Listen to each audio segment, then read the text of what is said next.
General studies ప్రిపరేషన్లో కొన్ని techniques ఉంటాయి, సింపుల్ ట్రిక్స్ ఉంటాయి. ఇంకా సింపుల్ చెప్పమంటారా, స్మార్ట్గా ప్రిపేర్ అవ్వడం తెలియాలి.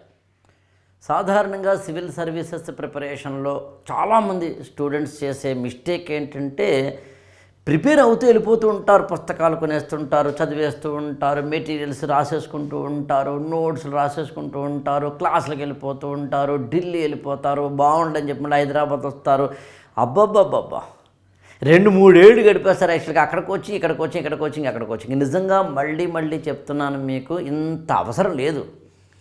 ఆ టెక్నిక్ తెలుసుకునే ప్రయత్నం చేయండి. ఈ ఆన్లైన్ ప్లాట్ఫామ్ల ద్వారా ఇళ్లల్లో కూర్చుని ప్రిపేర్ అవుతున్న స్టూడెంట్స్కి ఎక్కడికి కోచింగ్కి వెళ్ళకపోయినా సరే, వెళ్ళే ఆర్థిక స్తోమత లేకపోయినా, వెళ్ళడానికి కావలసిన వెసులుబాటు లేకపోయినా, లేదు జస్ట్ సింపుల్ టెక్నిక్స్ తోటి, టిప్స్ తోటి కొంచెం బాగా చదవగలమనే కమాండో, కాన్ఫిడెన్సో ఉన్న వాళ్ళకు ఉపయోగపడేలా ఈ ఓరియంటేషన్ క్లాసెస్ నేను జనరల్ స్టడీస్కి అలాగే తెలుగు లిటరేచర్కి తయారు చేస్తున్నాను.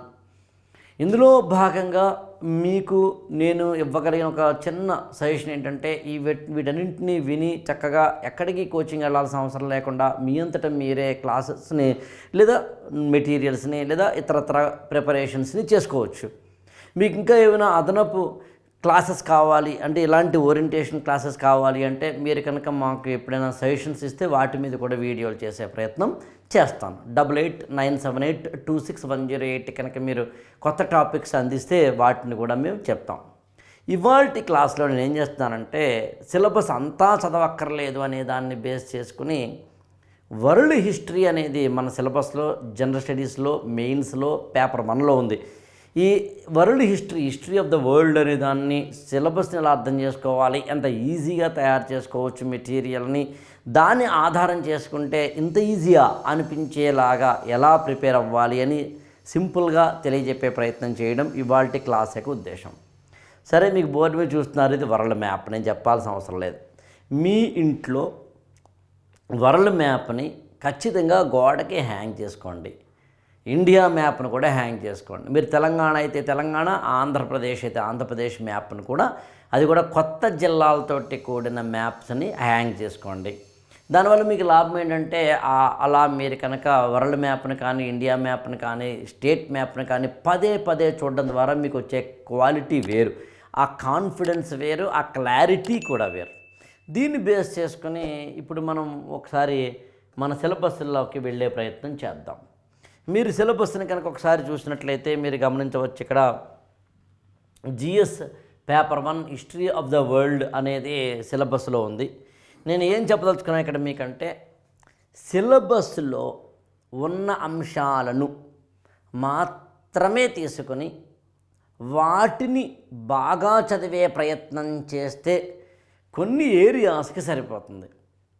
ఆ మాటకు వస్తే మొత్తం మన సిలబస్లో ఉన్న ప్రతి ఏరియాని అలాగే చదివే ప్రయత్నం చేయండి. నేను వేరియస్ వీడియోస్లో మన సిలబస్ని ఆధారం చేసుకుని లక్ష్మీకాంత్ పుస్తకంలో ఏ చాప్టర్లు చదవాలి, మన సిలబస్ని ఆధారం చేసుకుని రమేషింగ్ బుక్లో ఏమేమి చదవాలి, అసలు ఇంటర్నేషనల్ రిలేషన్స్ లాంటి వాటికి పవనీత్ సింగ్ లాంటి వాళ్ళ పుస్తకాలు అత్యద్భుతం, కానీ అది అసలు కొనుక్కోవాల్సిన అవసరం లేకుండానే ఆ కంటెంట్ని అలా జుర్రేసుకోవాలి. ఇలాంటి చిన్న టెక్నిక్స్ని నేను చెప్పే ప్రయత్నం చేస్తున్నాను. ఈ ప్రాసెస్లో మీరు కనుక ఒక్కసారి చూసినట్లయితే ఇక్కడ మీకు అర్థమవుతుందండి, GS paper 1 history of the వరల్డ్లో సిలబస్ని ఒకసారి నేను చదివే ప్రయత్నం చేస్తాను. ఈవెంట్స్ ఫ్రమ్ 18th century, అందులో మళ్ళీ industrial revolution, world wars, redrawal of national boundaries, అందులో మళ్ళీ colonization, decolonization, communism, capitalism, socialism and its forms and effects on the society. ఇప్పుడు మీరు గమనించారా,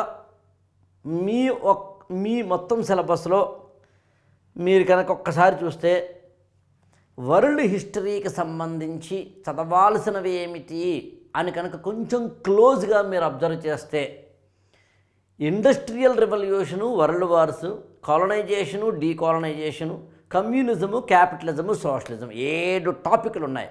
రాంగ్, 7 లేవు అక్కడ. ఉన్నవి ఏంటో చాలా శ్రద్ధగా చెప్తాను, మీరు కూడా శ్రద్ధగా వినండి. వీటన్నింటికీ మూలం ఏంటి అంటే ఇండస్ట్రియల్ రెవల్యూషన్.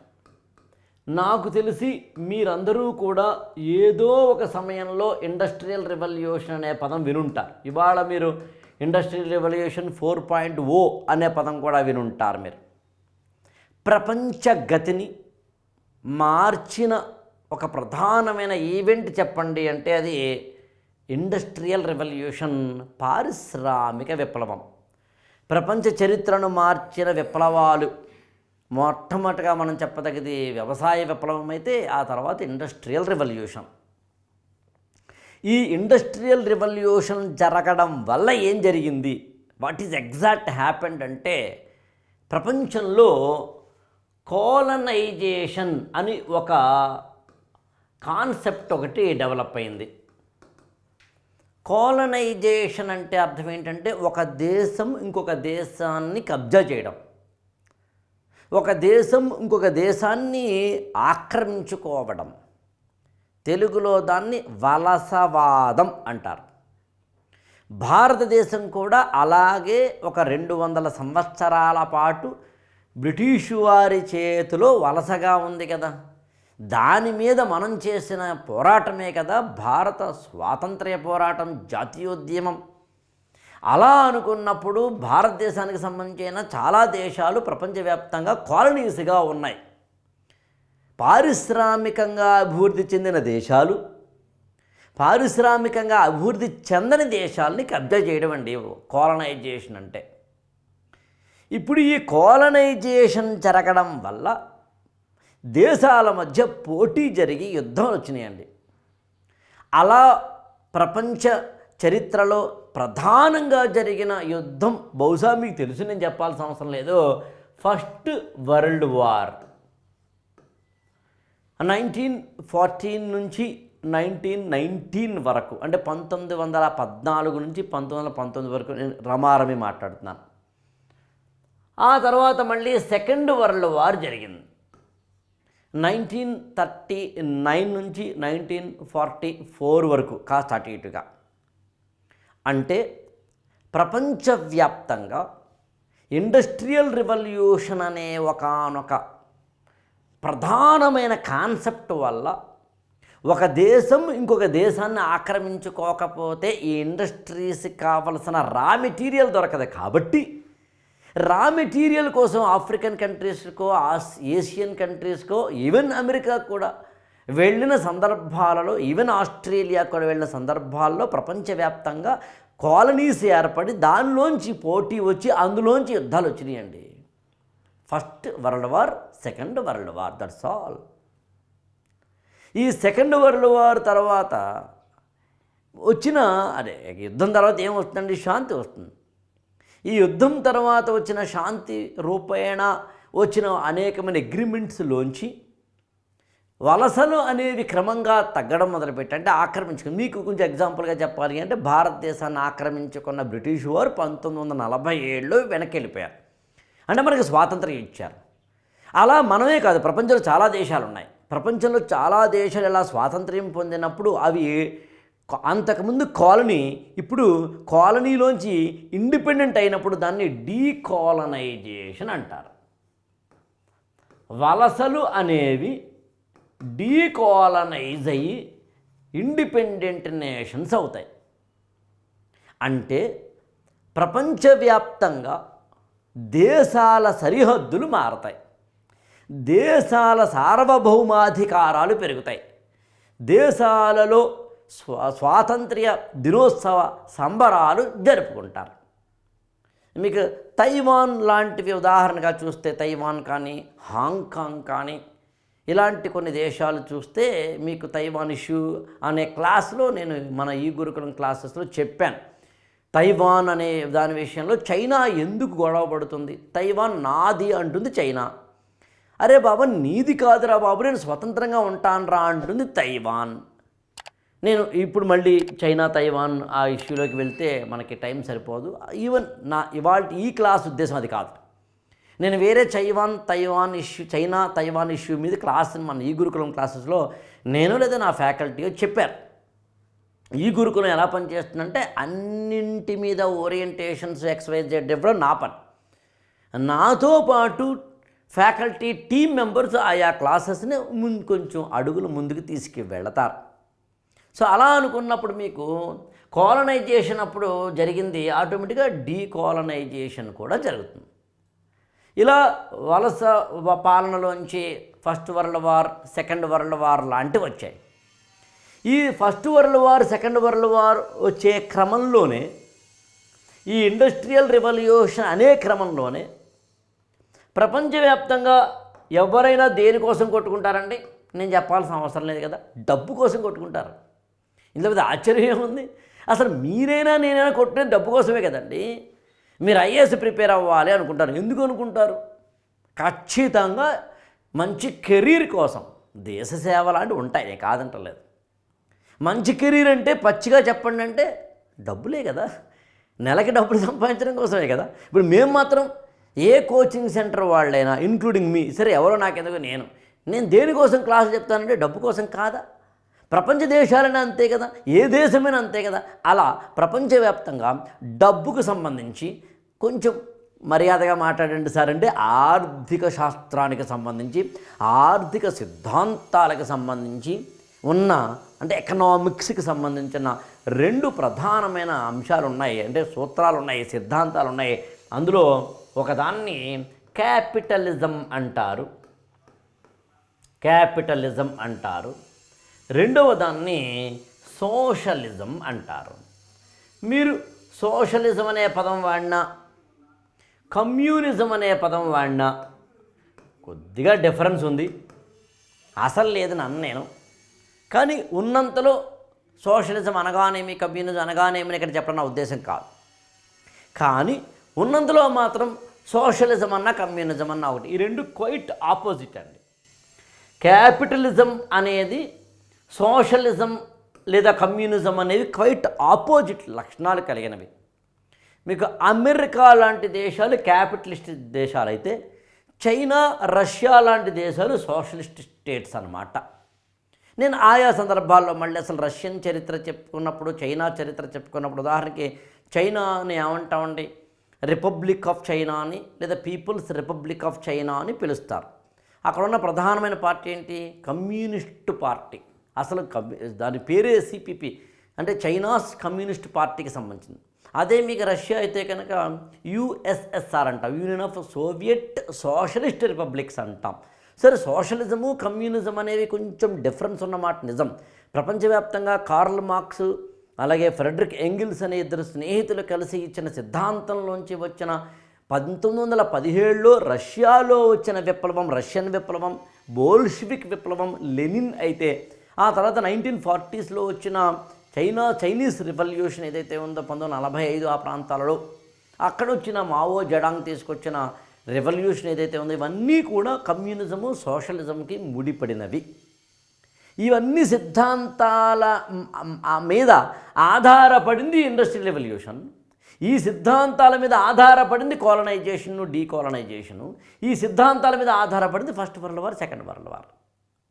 అంటే ఒక్క మాటలో చెప్పండి అంటే, ఇక్కడ మనం చదివిన ఈ టోటల్ ఏదో events from 18th century, industrial revolution, world wars, redrawal of national boundaries, colonization, decolonization, communism, capitalism, socialism అని ఏవైతే పదాలు మన సిలబస్లో ఉన్నాయో, ఆ సిలబస్లో 7-8 పాయింట్లుగా కనిపిస్తున్నవి మీరు నమ్మరు. చాలా సింప్లిఫై చేసి చెప్పాలి అంటే, మీరు ఓ రోజున ఉదయం కూర్చుని ప్రపంచాన్ని మర్చిపోయి ఇండస్ట్రియల్ రెవల్యూషన్ అంటే ఏంటో చదవండి. దీనికోసం పెద్ద పెద్ద పుస్తకాలు తీయకండి, అవసరం లేదు. దీనికోసం మీరు ప్రపంచ చరిత్రకు సంబంధించిన పుస్తకాలు తీయకండి, అవసరం లేదు. దీనికి సంబంధించి మీరు ప్రపంచ చరిత్రకు సంబంధించిన వరల్డ్ హిస్టరీ పుస్తకాలు పెద్ద పెద్ద ఉన్నాయి. ఎప్పుడైనా నా లైబ్రరీ రెండు చూపిస్తాను. యాక్చువల్గా నాకు తెలిసి ఒక 15 ఉన్నాయి నా దగ్గర పుస్తకాలు యాక్చువల్గా వరల్డ్ హిస్టరీ మీదనే. అవి ఏమి చదవక్కర్లేదు మీరు. ఇండస్ట్రియల్ రెవల్యూషన్కి సంబంధించి మీరు ఏ కోచింగ్ సెంటర్లో జాయిన్ అయ్యారో వాళ్ళ క్లాస్ నోట్స్ కానీ, వాళ్ళు ఇచ్చిన మెటీరియల్ కానీ, లేదా ఇండస్ట్రియల్ రెవల్యూషన్కి సంబంధించిన ఎన్సీఆర్టీ పుస్తకాల్లో, నేను ఎన్సీఆర్టీల మీద మాత్రమే చేసిన క్లాసెస్లో ఏ టెక్స్ట్ బుక్లో ఏమున్నాయన్నది కూడా నేను ఇలాంటి కొంత అవగాహన కలిగించిన క్లాసులు చేశాను. అది ఈ గురుకులంలో జాయిన్ అయిన ప్రతి స్టూడెంట్కి 14 ఎన్సీఆర్టీ క్లాసెస్ అనే రూపంలో ఇవ్వడం జరుగుతుంది. ఎన్సీఆర్టీ 14 అనే పేరుతోటండి. అవి అక్కడ నేను చెప్తాను ఎన్సీఆర్టీ పుస్తకాల్లో ఇండస్ట్రియల్ రెవల్యూషన్ ఎక్కడుంది ఏంటి అన్నది, అది చదవండి. ఏదైనా ఇండస్ట్రియల్ రెవల్యూషన్ మీద నాకు తెలిసి 4 పేజీల కంటెంట్ చాలండి, అంతకన్నా ఉండదు. ఇండస్ట్రియల్ రెవల్యూషన్ అనేది ఎప్పుడు వచ్చింది అసలు? ఉదాహరణకి అంటే మామూలు క్యాజువల్గా చెప్తున్నానండి, ఇక్కడ నేనేమి వరల్డ్ మ్యాప్ను చెప్పడం నా ఉద్దేశం కాదు. నిజానికి మామూలుగా ఇండస్ట్రియల్ రెవల్యూషన్ అనేది మీరు కనుక బోర్డుగా చూస్తే, ఇక్కడ సింపుల్గా చెప్పాలి అంటే దిస్ ఈజ్ యునైటెడ్ కింగ్డమ్ అండి. France, Germany, Spain, Portugal, Italy ఇట్లాంటి యూరోపియన్ కంట్రీస్లో, ముఖ్యంగా యునైటెడ్ కింగ్డమ్లో మీకు ఫస్ట్ అండ్ ఫార్మోస్ట్ ఎక్కువగా వచ్చింది ఇండస్ట్రియల్ రెవల్యూషన్, పారిశ్రామిక విప్లవం అని. మీరు చెప్తే నమ్మరు. మీరు ఒకసారి ఓల్డ్ క్వశ్చన్స్ కనుక చూసినట్లయితే, ఆ ఓల్డ్ క్వశ్చన్స్లో ఒక చోట చూడండి ఏమని అడిగాడో చూడండి. ఇక్కడ why did the industrial revolution first occur in England 2015లో అడిగిన ప్రశ్న అండి.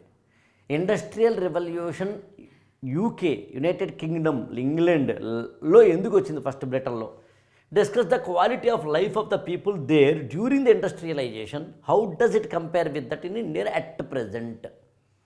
ఇండస్ట్రియల్ రెవల్యూషన్ అనేది ఫస్ట్ ఎక్కడ వచ్చింది అని అడిగితే, ద ఫస్ట్ అండ్ ఫార్మోస్ట్ పాయింట్గా మీరు చెప్పేది ఏంటంటే, ఇందాక నేను చెప్పినట్టుగా ఒక్క మాటలో చెప్పాలి అంటే యునైటెడ్ కింగ్డమ్ అని, యూరోపియన్ కంట్రీస్. దాని కారణాలు ఏంటి, దాని విధానాలు ఏంటి, స్వభావాలు ఏంటి అని ఇందాక నేను చెప్పాను కదా, 4 పేజీలుగా రాసుకోండి. ఈ యునైటెడ్ కింగ్డమ్ అనేది ప్రపంచ దేశాలని రవి అస్తమించని చోట బ్రిటిష్ సామ్రాజ్యం ఉంది. అంటే ప్రపంచంలో అన్ని దేశాల్లోనూ బ్రిటిష్ వాళ్ళు కాలనీస్ని ఏర్పాటు చేశారు కదా. ఆ కాలనీస్ అనేవి ఎలా జరిగాయి అనేది మీరు వేరే చదవాల్సిన అవసరం ఉండదు. బ్రిటిష్ వాళ్ళు అలా కాలనీగా మన ఇండియాకు కూడా వచ్చారుగా, అలా ఆ మాటకు వస్తే అనేక దేశాలకు వెళ్ళారు కదా.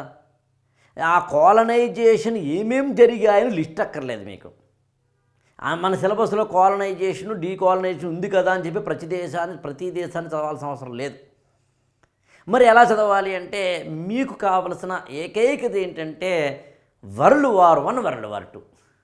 అంటే ప్రపంచ దేశాలలో నేను యాక్చువల్గా ఆయా క్లాసుల్లో మొదటి ప్రపంచ యుద్ధం ఎందుకు వచ్చింది, అప్పుడు పార్టిసిపేట్ చేసిన దేశాలేంటి, మిత్రపక్షాలేంటి, శత్రుపక్షాలేంటి, మళ్ళీ సెకండ్ వరల్డ్ వార్ జపాన్ యొక్క పాత్ర ఏంటి, జర్మనీ యొక్క పాత్ర ఏంటి, చైనా పాత్ర ఏంటి, రష్యా యొక్క పాత్ర ఏంటి, అమెరికా పాత్ర ఏంటి, యూకే పాత్ర ఏంటి, ఇటలీ పాత్ర ఏంటి, స్పెయిన్ పాత్ర ఏంటి, పోర్చుగల్ పాత్ర ఏంటి, ఫ్రాన్స్ పాత్ర ఏంటి, ఏది ఎటువైపు ఉన్నాయి, ఫస్ట్ ఎటువైపు ఉన్నాయి, సెకండ్ ఎటువైపు ఉన్నాయి, first world war second world వార్కి డిఫరెన్సెస్ ఏంటి, అసలు ఫస్ట్ వరల్డ్ వార్ టైంలో వచ్చిన ఆ ప్రధానమైన యుద్ధం మళ్ళీ సెకండ్ వార్ మహా అయితే ఒక 10 ఏళ్ళు అంతే కదండి, 1914 to 1919, మళ్ళీ 1939 అంటే 20 ఏళ్ళకి మళ్ళీ సెకండ్ వరల్డ్ వార్ రావడం ఏంటి, అలా రావడానికి కారణం ఏంటి, వాటిలో మళ్ళీ తిరిగి మీకు ఈ ఫస్ట్ వరల్డ్ వార్ కానీ సెకండ్ వరల్డ్ వార్ కానీ ఒక జర్మనీకి సంబంధించిన ప్రధానమైనది నాజీజం అనే పేరుతోటి తీసుకొచ్చిన అడాల్ఫ్ హిట్లర్ లాంటి వాళ్ళు కానీ,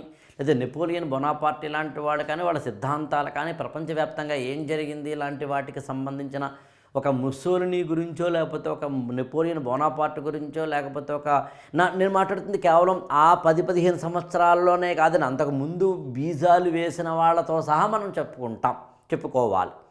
ఇదంతా కలిపి మీరు first world war and second world war చదువుతారండి. సింపుల్ చెప్పాలంటే first world war and second world వార్లో చదువుతున్నప్పుడు మీరు తెలుసుకోవాల్సిన విషయం ఏంటంటేనండి, ఇక్కడ ఒకసారి చూసే ప్రయత్నం చేయండి. ఇందాక నేను చెప్పినట్టుగా మీకు ఇండస్ట్రియల్ రెవల్యూషన్ 4 పేజీలు చదువుకోండి. క్యాపిటలిజం అంటే ఏంటో 2 పేజీలు, సోషలిజం అంటే ఏంటో, సోషలిజం అంటే కమ్యూనిజం అంటే ఏంటో 2 పేజీలు నోట్స్ ఉండాలండి. అంతకన్నా అక్కర్లేదు, 2 పేజీలు. ఈ క్యాపిటలిజం అంటే ఏంటో మీకు అర్థమైంది, సోషలిజం అంటే ఏంటో అర్థమైతే అప్పుడు ఆటోమేటిక్గా ఫస్ట్ వరల్డ్ వార్ అంటే ఏంటో, సెకండ్ వరల్డ్ వార్ అంటే ఏంటో అర్థమవుతుందండి. ఫస్ట్ వరల్డ్ వార్ మీద 2 పేజీలు, సెకండ్ వరల్డ్ వార్ మీద 2 పేజీలు రాసుకోండి. ఈ second world war, first world war చదువుతుంటే ఆటోమేటిక్గా మీకు కాలనైజేషన్ అంటే ఏంటో అర్థమైపోతుంది. కాలనైజేషన్ గురించి మళ్ళీ ప్రత్యేకంగా మీరు రాయాల్సిన అవసరం లేదు. ఆటోమేటిక్గా కాలనైజేషన్ అంటే ఏంటో తెలిసిపోతుంది మీకు. అప్పుడు మిగిలింది ఏంటో ఒకసారి చూడండి. ఇండస్ట్రియల్ రెవల్యూషన్ 4 పేజీలు రాసుకున్నారు నోట్సు. క్యాపిటలిజం, కమ్యూనిజం కలిపి 4 పేజీలు రాసుకున్నారు notes. First world war, second world war కలిపి 4 పేజీలు రాసుకున్నారండి. 4 3 ఎంతండి? 12 పేజీలండి. కాలనైజేషన్, డీకాలనైజేషన్ ఆటోమేటిక్గా అందులో కవర్ అయిపోతుందండి. అంటే 12 పేజీల మ్యాటర్ మీ దగ్గర ఉంటే వరల్డ్ హిస్టరీ అయిపోయిందండి. ఇంత ఈజీగా చదవమని చెప్పడమే నా ఉద్దేశం అండి. నేను ఈ 12 పేజీల కంటెంట్ని 4-5 క్లాసులుగా మార్చి దాన్ని కొంచెం అదనపు సమాచారాన్ని అందించి ఇవ్వడమే నేను చేసే పని ఈ గురుకులంలో. ఏ ఫ్యాకల్టీ అని అంతేనండి, ఏ కోచింగ్ సెంటర్ అయినా అంతే. ఈ రహస్యాలు ఎవరు చెప్పరు, అదొకటే నేను ఒక్కడిని చెప్తాను, అంత that is the only difference అండి. నా దగ్గర జాయిన్ అవ్వమని అడగను, మీరు ఎక్కడ జాయిన్ అవ్వాలో మీ ఇష్టం అంటాను. నా దగ్గర జాయిన్ అవ్వమని ఏనాడు అడగను నేను. కానీ ఇగో ఇలా చదవండి అని చెప్పే ప్రయత్నం చేస్తూ, ఒకవేళ మీరు అలా చదవడానికి సంబంధించి మీరు చేసుకోలేకపోతుంటే నా దగ్గర రండి అంటాను తప్ప. ఇంకా చెప్పాలి అంటే ఇవన్నీ నేనే చెప్తున్నాను కాబట్టి నా దగ్గర సింప్లిఫికేషన్స్ ఉంటాయి. పైగా మీతో పోల్చుకుంటే నాకు ఇంకొంచెం అవగాహన ఎక్కువ ఉంటుంది. మీరు ఈత ఈదుతున్న స్టూడెంట్, నేను ఒడ్డున కూర్చుని నువ్వు ఎలా ఈదాలో చెప్పే గురువు, తేడా ఉంది కదా. అందుకు నాకు వ్యూ ఎక్కువ ఉంటుంది. నువ్వు ఈదుతున్నప్పుడు ఎక్కడ వెళ్తావు, ఎలా వెళ్తావు, ఏం చేస్తున్నావు నాకు తెలుస్తుంది, నీకు తెలియదు. గురుస్థానం అంటే అదే. కానీ ఈదాల్సింది నువ్వే, వెళ్ళాల్సింది నువ్వే, నన్ను నమ్మాల్సింది కూడా నువ్వే, మునిగినా తేలినా. సో అందుకని నేను ఏమంటానంటే, ఈ పాయింట్ ఆఫ్ వ్యూలో కనుక మీరు చూసినప్పుడు మీరు అర్థం చేసుకోవాల్సిన విషయం ఏంటి అంటే, సింపుల్ టెర్మినాలజీలో చెప్పాలి అంటే వరల్డ్ హిస్టరీకి సంబంధించి 12 పేజీలు చాలండి. ఇప్పుడు ఒక డౌట్ వస్తుంది, సార్ సరిపోతుందా అంటే ఈ కాలనైజేషన్, డీకాలనైజేషను, వరల్డ్ వార్ ఫస్ట్ అంటూ, కమ్యూనిజము, అదే క్యాపిటలిజము, అలాగే ఇండస్ట్రియల్ రెవల్యూషన్, ఇవి చదివితే సరిపోతుందా అంటే సరిపోకపోవచ్చు, అంతే కదండి, ఎవరిని చెప్పగలం. అలా అనుకున్నప్పుడు సెకండ్ స్టెప్ ఏంటంటేనండి, ఓల్డ్ క్వశ్చన్స్. ఈ ఓల్డ్ క్వశ్చన్స్ని కనుక మీరు చూసినప్పుడు మీరేం చేస్తారంటే, ఇవాళే నేను కొన్ని ఓల్డ్ క్వశ్చన్స్ని మీకు చెప్పే ప్రయత్నం చేస్తాను, కానీ బట్ ఎక్కువగా అయితే మాత్రం నేనే ఆ కసరత్తు చేస్తాను, మీరు కూడా వచ్చి వీలైతే చేయండి అంటాను. అదేంటంటే ఓల్డ్ క్వశ్చన్స్ తీసుకోండి. నేను కొన్ని తెచ్చానండి, ఇక్కడ ఇంకా చాలా ఉన్నాయి. వరల్డ్ హిస్టరీకి సంబంధించి ఓల్డ్ క్వశ్చన్స్ ముందు రాసుకోండి. ఆ ఓల్డ్ క్వశ్చన్స్లో చాలా జాగ్రత్తగానండి, ఇందాక నేను చెప్పిన ఇవన్నీ కంటెంట్ కనుక కవర్ అయితే గొడవలేదు. ఓల్డ్ క్వశ్చన్స్లో అలా కవర్ కానివి ఏవైనా ఉంటే వాటిని ఈ లిస్ట్కి యాడ్ ఆన్ చేయండి. నేను చివరిలో యాడ్ ఆన్ ఎలా చేయాలో చేసి చూపిస్తాను మీకు యాక్చువల్గా. అంటే ఇక్కడ ఉదాహరణ చూడండి, anti colonial struggles in west Africa were led by the new elite of western educated Africans examine అన్నాడండి. ఇది వెస్ట్ ఆఫ్రికన్ తోటి కూడిన లేదా ఆఫ్రికన్ తోటి కూడిన క్వశ్చన్ అండి. ప్రపంచవ్యాప్తంగా కాలనైజేషన్ వల్ల ఎక్కువగా దెబ్బతిన్న కాంటినెంట్ ఏమిటి అని అడిగితే ఆఫ్రికా. అందుని మీకు కాలనైజేషన్ వల్ల జరిగిన నష్టం మీరు ఆఫ్రికన్ కాంటినెంట్లు ఎక్కువగా చూస్తామన్న ఉద్దేశంతో సిలబస్లో కాలనైజేషన్ని, ఇండస్ట్రియల్ రెవల్యూషన్ని ముడిపెడుతూ దాన్ని ఆఫ్రికన్ కాంటినెంట్కి మాత్రమే అప్లై చేస్తూ అడిగిన ప్రశ్న ఇది. మీరు ఇందాక నేను చెప్పినట్టుగా అసలు ఇండస్ట్రియల్ రెవల్యూషన్ అంటే ఏంటి, ఆఫ్రికన్ కాంటినెంట్కి ఎందుకు యూకే లాంటి దేశాలు వెళ్ళాయి, అక్కడి నుంచి ఏషియన్ అంటే అంతే కదండి. మామూలుగా ఇందాక మీరు చూపించాను కదా వరల్డ్ హిస్టరీ, వరల్డ్ మ్యాప్ మీరు చూస్తే మీకు అర్థమైపోతుంది యాక్చువల్గా ఇక్కడ ఏం జరుగుతోంది అన్నదాన్ని. ఇవన్నీ కూడా మీరు తర్వాతైనా కానీ బాగా చూసే ప్రయత్నం చేయండి. మామూలుగా చెప్పాలి అంటే యునైటెడ్ కింగ్డమ్ ఎక్కడుందండి, ఇక్కడ ఉంది అంటే యూరోపియన్ కంట్రీస్ అండి. అవన్నీ ముందు ఆఫ్రికాకే వెళ్ళేయండి. ఇది ఆఫ్రికన్ కాంటినెంట్ అండి. సూడాన్ కానీ, అంగోలా కానీ, ఇతరత్ర మీరు ఏవైతే ఉన్నాయో ఇవన్నీ ఆఫ్రికన్ కాంటినెంట్కి సంబంధించినవి. మరి ఆఫ్రికన్ కాంటినెంట్లో మీకు వలస పాలన పెరిగింది కదా, దాన్ని ఆధారం చేసుకుని చదవకుండా అసలు మీరు ఇండస్ట్రియల్ రెవల్యూషన్ లాంటివి చదవరు. అందులో చదివే ప్రయత్నం చేస్తారు మీరండి. ఇందాక ఆల్రెడీ సెకండ్ క్వశ్చన్ చదివాను, ఇండస్ట్రియల్ రెవల్యూషన్ బేస్ అయిన క్వశ్చన్ అండి అది. ఆ తర్వాత చూడండి, to what extent can Germany be held responsible for causing the 2 world wars discuss critical. ఇది డైరెక్ట్ క్వశ్చన్ కదండి. మీరు ఫస్ట్ వరల్డ్ వార్ గురించి సెకండ్ వరల్డ్ వార్ గురించి చదివితే జర్మనీ వల్ల ఆ 2 ప్రపంచ యుద్ధాలు ప్రధానంగా వచ్చాయని అర్థమవుతుంది. అందుని జర్మనీకి సంబంధించిన నేచర్ ఏంటో, జర్మనీకి సంబంధించిన జర్మన్ ఆ వలస పాలనలు తీసుకునే క్రమంలో చేసిన ప్రధానమైన అంశాలు ఏంటి, ఇలాంటి వాటికి సంబంధించి మీరు చదివే విధానాలు ఏవైతే ఉంటాయో అది ఖచ్చితంగా ఒక్క మాటలో చెప్పాలి అంటే మీరు జర్మనీ చరిత్రని చదవకుండా ఫస్ట్ వరల్డ్ వార్ కానీ సెకండ్ వరల్డ్ వార్ కానీ వెళ్ళలేరు. పోలాండ్ లేకపోతే ఇతరత్ర ఫ్రాన్స్ ఇతరత్ర దేశాలు వాటి యొక్క సంబంధాలు ఒకటి ఇంకొక దేశం మీద ఎలాగ కబ్జా చేస్తూ వెళ్ళింది ఇలాంటి వాటికి సంబంధించిన వివరాలని ఖచ్చితంగా చదువుతారు. అది డైరెక్ట్ క్వశ్చన్ అండి, అది చాలా డైరెక్ట్ క్వశ్చన్. పైగా జర్మనీ పాత్ర ఏంటి అన్నదని. అంటే ఇంతవరకు నేను తీసుకొచ్చిన 2-3 ఉదాహరణల్లో కొత్త పాయింట్ లేదు, నేను దాన్ని చెప్పిన సూత్రం మీద ఉంది. తర్వాత what were the events that led to Suez canal crisis అని, యాక్చువల్గా ఇది 1956కి సంబంధించిందండి. సూయజ్ కెనాల్ దానికి సంబంధించిన ఇతరత్రవి కూడా నిజానికి మనం ఎక్కడ చదువుతాము అంటే first world war second world వార్లో చదువుతాం. కాకపోతే ఇంకొంచెం అదనంగా మాత్రం ఇది అడిగాడు. అది 1956 మీద ఆధారపడి ఇది నిజానికి వరల్డ్ హిస్టరీ కింద రాదు. కాదు, ఇంటర్నేషనల్ రిలేషన్స్కి వరల్డ్ హిస్టరీకి ఉన్న లింక్ నేను ఇవాళ ఈ సెషన్ చివరిలో చెప్తాను. అందులో Britons self image as a world power అనేది ప్రపంచవ్యాప్తంగా అత్యున్నతమైన గొప్ప శక్తివంతమైన దేశంగా ఉన్న బ్రిటన్కి సంబంధించి సూయజ్ కెనాల్ ఇష్యూకి సంబంధించిన డీటెయిల్స్ చదవమని చెప్తోంది. ఇందులో కొంత కరెంట్ అఫైర్స్ కలిసి ఉందండి, కొంత ఏమో వరల్డ్ హిస్టరీ కలిసి ఉంది, కొంత ఏమో ఇంటర్నేషనల్ రిలేషన్స్ కలిసి ఉన్నాయి.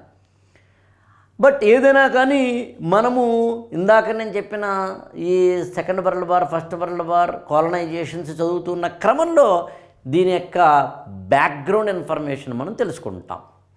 అలాగే ఎకనామిక్ డిప్రెషన్స్ అనేవి 1930లో వచ్చిందండి. మనకి ప్రపంచవ్యాప్తంగా ఆర్థిక మాంద్యం అంటారు తెలుగులో, ఇంగ్లీష్లో ఎకనామిక్ డిప్రెషన్ అంటాం, దాన్ని గ్రేట్ ఎకనామిక్ డిప్రెషన్ అంటారు. హంగ్రీ 30s అంటారని ఇంగ్లీష్లో. ఆ హంగ్రీ 30s అంటే 1930 నుంచి 40 వరకు ప్రపంచ దేశాలన్నీ ఆకలితో మలమల్లాడిపోయినాయి, ఆర్థికంగా వెనకబడిపోయినాయి, ఒక రష్యా తప్ప. ఈ గ్రేట్ ఎకనామిక్ డిప్రెషన్ అనేది మీరు ఎప్పుడు చదువుతారు అంటే ఇందాక నేను చెప్పిన క్యాపిటలిజం కమ్యూనిజం అనే కాన్సెప్ట్స్ దగ్గర చదువుతారు. 1917లో మీకు రష్యన్ రెవల్యూషన్ వచ్చింది. 1917లో రష్యన్ విప్లవం వచ్చి రష్యా ఏర్పడిన తర్వాత 1930 నుంచి ఇందాక నేను చెప్పిన ఆర్థిక మాంద్యం ప్రారంభమైంది ప్రపంచవ్యాప్తంగా. అంటే రష్యా మాత్రం ఆర్థిక మాంద్యంలో లేదు. అంటే ప్రపంచమంతా ఆకలితో చచ్చిపోతుంటే రష్యా మాత్రం ఆకలితో చావలేదు, పంటలతో పండి హాయిగా ఉంది. మీకు అర్థం చెప్పాలంటే కొంతవరకు చైనా కూడాను, బట్ చైనా అప్పుడు చరిత్ర వేరు. అంటే రష్యా అనేది దేనికి ఎగ్జాంపుల్ అయిందండి? ఇప్పుడు వరుసగా ఒక ఆప్షనల్ తోటి ఆల్ ఇండియా టాపర్లు వచ్చారనుకోండి, మనం ఏం చెప్తామండి, ఆ పలానా ఆప్షనల్ గొప్పది ర్యాంకులు ఇస్తుందని చెప్తాం. ట్రెండ్ అంటే అర్థమవుతాయి కదండి. ఫ్యాక్షన్ సినిమాలు వరుసగా వచ్చి హిట్ అయితే ఏమంటాం, లవ్ స్టోరీలు వరుసగా వచ్చి హిట్ అయితే ఏమంటాం, బయోపిక్లు వరుసగా వచ్చి హిట్ అయితే ఏమంటాం, ట్రెండ్ అంటాం. అలా ప్రపంచవ్యాప్తంగా అన్ని దేశాలు ఆకలితో మలమల్లాడిపోతుంటే రష్యా మాత్రం బాగుంటే ఏమంటాం, కమ్యూనిజం లేదా సోషలిజం గొప్పదంటాం. అంటే క్యాపిటలిజం వేస్ట్ అంటాం. ఆ కాన్సెప్ట్ మీకు అర్థమైతే, క్యాపిటలిజము కమ్యూనిజంల మధ్య గొడవలు మీకు అర్థమైతే ఎస్ అర్థమైపోయిందండి సెకండ్ వరల్డ్ వార్ ఎందుకు వస్తుంది అది. అదే కదా 1930 to 40 అండి, హంగ్రీ 30s. దాన్ని బేస్ చేసుకున్న ప్రశ్న 5వ ప్రశ్న, ఎకనామిక్ గ్రేట్ డిప్రెషన్ అనేది ఏ విధంగా వచ్చింది, దాన్ని ఎలా ఎదుర్కొన్నాం అప్పట్లో. అలాగే ఇండస్ట్రియల్ రెవల్యూషన్కి సంబంధించి మీకు జపాన్కి సంబంధించిన కొంత అవగాహన ఇక్కడ ఉంటే latecomer industrial revolution Japan involved certain factors that were markedly different from west had experience analyze. Industrial revolution అనేది మనం బేసిక్ పాయింట్స్ వరల్డ్ హిస్టరీలో చదివితే ఆ తర్వాత ఎడిషనల్ పాయింట్స్ మనం కరెంట్ అఫైర్స్లో చదువుతాం. నేను ఈ సెషన్ చివరిలో కూడా ఆ బ్రీఫింగ్ ఇస్తాను మీకు. ఇవాళ ఇండస్ట్రియల్ రెవల్యూషన్ 4.0లో ఉన్నాం మనం. ఇండస్ట్రియల్ రెవల్యూషన్ ఫస్ట్ వచ్చింది యూకే లాంటి యూరోపియన్ కంట్రీస్ అయితే, తర్వాత మిగతా దేశాల్లో వచ్చినాయి. ద బెస్ట్ ఎగ్జాంపుల్ ఒకటి ఉంది, దాని పేరు జపాన్. జపాన్ అనే ఏషియన్ కంట్రీ ప్రపంచంలో ఒక మోడల్గా మనకు కనిపిస్తుంది. ఎందుకు మోడల్గా కనిపిస్తుందంటే సెకండ్ వరల్డ్ వార్ వల్ల నష్టపోయిన ఒక దేశాన్ని చెప్పండి అంటే అది జపాన్ అని నేను మీకు చెప్పక్కర్లేదు అనుకుంటున్నానండి. ఇక్కడ ఉంది. హిరోషిమా, నాగసాకి అనే 2 ప్రధాన నగరాలలో బాంబు దాడులతోటి దద్దరిల్లిపోయిన జపాన్ ఇండస్ట్రియల్ రివల్యూషన్కి కొత్త రూపం ఇచ్చుకోకపోతే ఇవాళ మనం జపాన్ గురించి మాట్లాడుండేవాళ్ళం కాదు. అందుకని ఏమంటున్నాడు అక్కడ ఎగ్జామినరు, జపాన్లో వచ్చిన ఇండస్ట్రియల్ రెవల్యూషన్కి అంతకుముందు యూకేలో వచ్చిన ఇండస్ట్రియల్ రెవల్యూషన్కి ఉన్న తేడా ఏంటో చెప్పండి అంటున్నాడు. అందుకు లేటర్ కమ్మర్ అనే పదం వాడాడు. లేటుగా వచ్చిన, లేట్ కమ్మర్ అంటాం కదండి. Africa was chopped to states artificially created by accidents of European competition and analyse.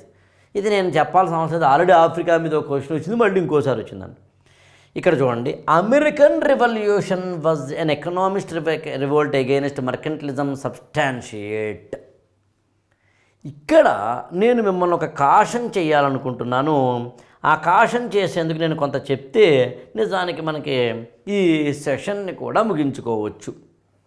ఒక్కసారి చూడండి, నేను మీకు ఇంతవరకు చెప్పిన దాన్ని చూస్తే మీరు ఇండస్ట్రియల్ రెవల్యూషన్ని దాంతోపాటు తదనంతర డెవలప్మెంట్స్ని ఎప్పటికప్పుడు చదువుకోండి. ఇండస్ట్రియల్ రెవల్యూషన్ 4 పేజీలు అయితే తదనంతరం ఎప్పుడు కరెంట్ అఫైర్స్లో వస్తే, ఎప్పుడు న్యూస్ పేపర్లో వస్తే, ఎప్పుడు అప్డేట్స్ వస్తే అప్పుడు రాసుకోండి. అసలు what is communism, what is capitalism అనే 2 కాన్సెప్ట్స్ని క్లియర్గా ఓ 4-5 పేజీలో రాసేసుకోండి. అసలు కమ్యూనిజం అంటే ఏంటో, క్యాపిటలిజం అంటే ఏంటో. ఆ తర్వాత అసలు ఫస్ట్ వరల్డ్ వార్ ఎందుకు వచ్చిందో, ఏ దేశాల వల్ల వచ్చిందో, సెకండ్ వరల్డ్ వార్ ఎందుకు వచ్చిందో, ఏ దేశాల వల్ల వచ్చిందో, ఎందుకు వచ్చింది, ఎప్పుడు వచ్చింది, ఎవరు తీసుకొచ్చారు, ఎవరు డ్యామేజ్ అయ్యారు, 4-5 పేజీలు రాసేసుకోండి. అందులో ఆటోమేటిక్గా కాలనైజేషను, డీకాలనైజేషన్ కవర్ అయిపోతుంది. ఆఫ్రికన్ కాంటినెంట్కి సంబంధించిన కాలనైజేషన్ కావచ్చు, ఏషియన్ కాంటినెంట్కి సంబంధించిన కాలనైజేషన్ కావచ్చు. అవి ప్రత్యేకంగా చదివేది కాదు, ఇందులో భాగమే. ఇప్పుడు వరల్డ్ హిస్టరీ ఎంత ఈజీ అయిపోయింది. వీటికి అదనంగా మీరు ఏం చేస్తారు అంటే ఓల్డ్ క్వశ్చన్స్ని ఇందాక నేను చూపించిన వాటితో పాటు మిగిలినవి కూడా చూసి ఏవైనా కొద్దిగా అదనపు అంశాలు ఏవైనా ఉంటే వాటిని మాత్రం ఐడెంటిఫై చేయండి. అలా ఐడెంటిఫై చేస్తే నాకు తెలిసింది ఏంటంటేనండి, అమెరికన్ రెవల్యూషన్ గురించి చదివితే 2 పేజీలండి. అలాగే మీకు ఫ్రెంచ్ రెవల్యూషన్ 1789లో వచ్చింది, 2 పేజీలండి. Russian revolution 2 పేజీలండి. ఇంతదాకా వచ్చాం కాబట్టి అనుకుంటే చైనీస్ రెవల్యూషన్ 2 పేజీలు. ఇలా కనుక మీరు చదివితే చూడండి, అదో 12 పేజీలు, 8 పేజీలు, 20 పేజీలో వరల్డ్ హిస్టరీ అయిపోయిందండి.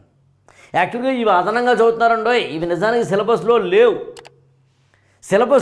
కానీ ఎప్పుడు కూడానండి సిలబస్లో లేకపోయినా ఓల్డ్ క్వశ్చన్స్లో అమెరికన్ రెవల్యూషన్ ఒకసారి వచ్చింది కాబట్టి మీరు మిగతా ఓల్డ్ క్వశ్చన్స్ కూడా చూడండి. చూస్తే మీకు అర్థమవుతుంది. అప్పుడు మీకు ఆటోమేటిక్గా ఇవన్నీ చదివితే సరిపోదు. అమెరికన్ రెవల్యూషన్ అంటే ఏంటో, రష్యన్ రెవల్యూషన్ అంటే ఏంటో, లేకపోతే చైనీస్ రెవల్యూషన్ అంటే ఏంటో, ఫ్రెంచ్ రెవల్యూషన్ అంటే ఏంటో, ఎందుకు వచ్చింది, ఎలా వచ్చింది, దేనివల్ల వచ్చింది, దానికి కాలనైజేషన్కి ఉన్న లింక్ ఏంటి, దానికి కమ్యూనిజం క్యాపిటలిజం లింక్ ఏంటి, దానికి వరల్డ్ వార్కి ఉన్న లింక్ ఏంటి, దానికి ఇండస్ట్రియల్ రెవల్యూషన్ కూడా లింక్ ఏంటి అని అర్థం చేసుకోగలిగితే చాలు. అందుకని వరల్డ్ హిస్టరీ కోసం ప్రత్యేకించి పుస్తకాలు చదవకండి. ఈ కంటెంట్ని ఇంటర్నెట్ ద్వారా కావచ్చు, మామూలు పుస్తకాల నుంచి కావచ్చు తీసుకుని మీరు రాసుకుని అందంగా తయారు చేసుకోండి. దీనికి అదనంగా ఎప్పటికప్పుడు మీరు ఇంటర్నేషనల్ రిలేషన్స్ అని ఉంటుంది, అది వేరే ఓరియంటేషన్ సెషన్లో చెప్తాను. ఆ ఇంటర్నేషనల్ రిలేషన్స్ అనే దాన్ని బేస్ చేసుకుని కనుక మీరు అర్థం చేసుకుంటే ఇంకొంచెం అడుగులు ముందుకు వేయచ్చు. అంటే ఇంటర్నేషనల్ రిలేషన్స్కిను అదేవిధంగా మీకు ఈ వరల్డ్ హిస్టరీకి లింక్ ఉంది. అది నేను వేరే సెషన్లో చెప్పే ప్రయత్నం చేస్తాను. ఇన్ నట్షెల్ సింపుల్ చెప్పాలి అంటే వరల్డ్ హిస్టరీకి సంబంధించి industrial revolution, world wars and communism లాంటి కాన్సెప్ట్స్ మీద మంచి మెటీరియల్ ఒక 4-5 పేజీలు, టోటల్గా 12-15 పేజీలు తయారు చేసుకుని, రెవల్యూషన్స్ మీద ఒక 5-6 పేజీలు తయారు చేసుకుని వీటిని కలిపి అందంగా పిన్ చేసుకుని పక్కన పెట్టుకొని ఎప్పటికప్పుడు కరెంట్ అఫైర్స్లో వచ్చిన అప్డేషన్స్ ఏమైనా ఉంటే వాటిని యాడ్ ఆన్ చేసుకుంటూ ఇంటర్నేషనల్ రిలేషన్స్ ఆధారం చేసుకుని బ్యాక్గ్రౌండ్. ఉదాహరణకి రష్యన్ ఉక్రెయిన్ వార్ జరిగింది. రష్యన్ ఉక్రెయిన్ వార్ అంటే ఇవాళ మనకి జరుగుతుంది అనుకుంటే దాని వెనకాల బ్యాక్గ్రౌండ్ వేరే ఉంటుంది. ఆ బ్యాక్గ్రౌండ్ మనం అర్థం చేసుకోవడం అంటే వరల్డ్ హిస్టరీయే. తైవాన్ ఇష్యూ ఉంది. అమెరికాకి సంబంధించిన స్పీకర్ వెళ్ళి తైవాన్లో అడుగు పెడితే చైనా దానికి వార్నింగ్ ఇస్తుంది. అసలు తైవాన్ ఇష్యూ అంటే ఏంటి తెలియాలి అంటే వరల్డ్ హిస్టరీలో దాని బ్యాక్గ్రౌండ్ ఉంటుంది. హాంకాంగ్ చరిత్ర అయినా సరే వరల్డ్ హిస్టరీలో బ్యాక్గ్రౌండ్ ఉంటుంది. క్యూబాకి చరిత్ర అయినా సరే, అసలు ఏ దేశపు చరిత్రలో ఇవాళ మనకు జరుగుతున్న ప్రతి ఇన్సిడెంట్ వెనకాల ఆ రోజులో వరల్డ్ హిస్టరీలో బ్యాక్గ్రౌండ్ ఉంటుందన్నమాట. అందుకని కరెంట్ అఫైర్స్లో, ఇంటర్నేషనల్ రిలేషన్స్లో అనుసంధానం చేసుకుంటే సరిపోతుంది. ఇన్ని చేయలేమంటారా? నేను చేసి పెడతా. దాని పేరే ఈ గురుకులం ఫర్ ఐఏఎస్. నేను చేస్తున్నది ఈ గురుకులం ఫర్ ఐఏఎస్లో ఇంతే. సింప్లిఫై చేసేస్తాను, వాటిని అందంగా ఆర్డర్లో రాస్తాను, మీకు అందించే ప్రయత్నం చేస్తాను. కోచింగ్ సెంటర్లో ఒక్కొక్కరు ఒక్కొక్కటి డీల్ చేస్తారు కాబట్టి లేని అనుసంధానం నేను నా టీంతో అనుసంధానం చేసుకుంటూనే నేను కోచింగ్ ఇస్తాను కాబట్టి ఖచ్చితంగా ఉపయోగపడేలా అవుతుంది అనుకుంటాను. పైగా ఆన్లైన్లోనే ఎందుకు చెప్తాను నేను అంటే మీరు సుదూర తీరాల్లో ఉన్న తక్కువ ఖర్చుతోటి ఎక్కువ ఫలితాన్ని పొందాలన్నదే మా ఉద్దేశం. Thank you so much.